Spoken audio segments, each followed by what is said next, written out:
inspiration from creativity springs from the effort to look for the magical in the mundane. So inspiration for creativity happens when we look for the magical in the mundane. What's mundane is what is regular. What is mundane is what is boring. What is mundane is something that is taken for granted. What mundane is something that is a habitual for us. What's mundane is something that is very predictable. So the topic is about that if you want inspiration for creativity, so innovation requires that we create new things out of what is regular. I mean, if you remember, this famous saying that says that successful people do not do different things. They do the same things differently. Have you heard this topic or this statement? This topic is exactly that. That if I'm looking for creativity, if I'm looking for something new, I'm looking for something that is path breaking, something that is inspiringly different. It does not come from doing extraordinary things. Okay, it comes from looking at the same thing in a very different way.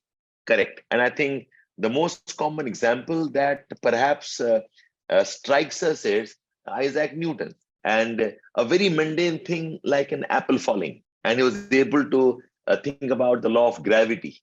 Okay, that was the brilliance of, and this is true for, okay, almost most of the scientific research. जितना भी आप scientific research देख लो आप, the scientific research actually questioning whatever is around us. Why does the air move? Why does it rain? Why do plants grow? Why do we have day and night? Okay. Why do we have seasons? Why do somebody falls? Why do things fly? Okay. These are very mundane things, very regular things.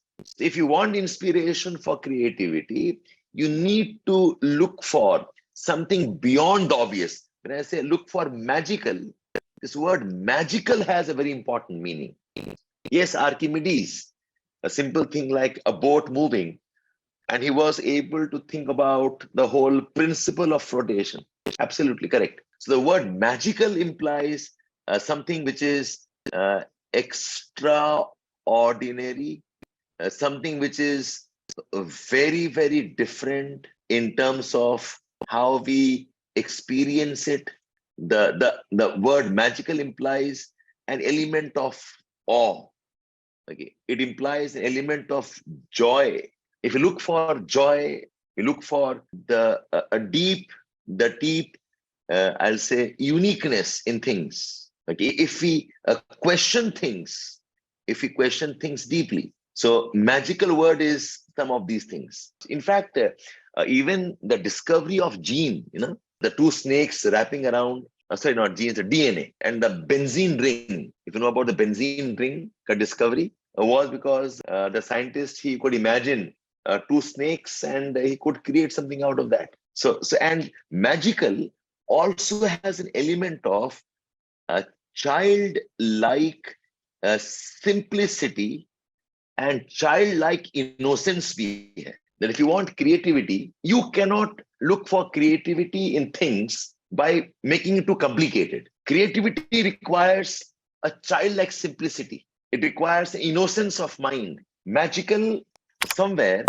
also implies that there must be an element of accepting that there are deeper magics beyond what is obvious. So if you cannot look beyond obvious, you will never know the magic. Okay, so that's about this topic. Okay, if you want inspiration for creativity, you must have that element of exploration in you. So I think most of you have got the hang of this.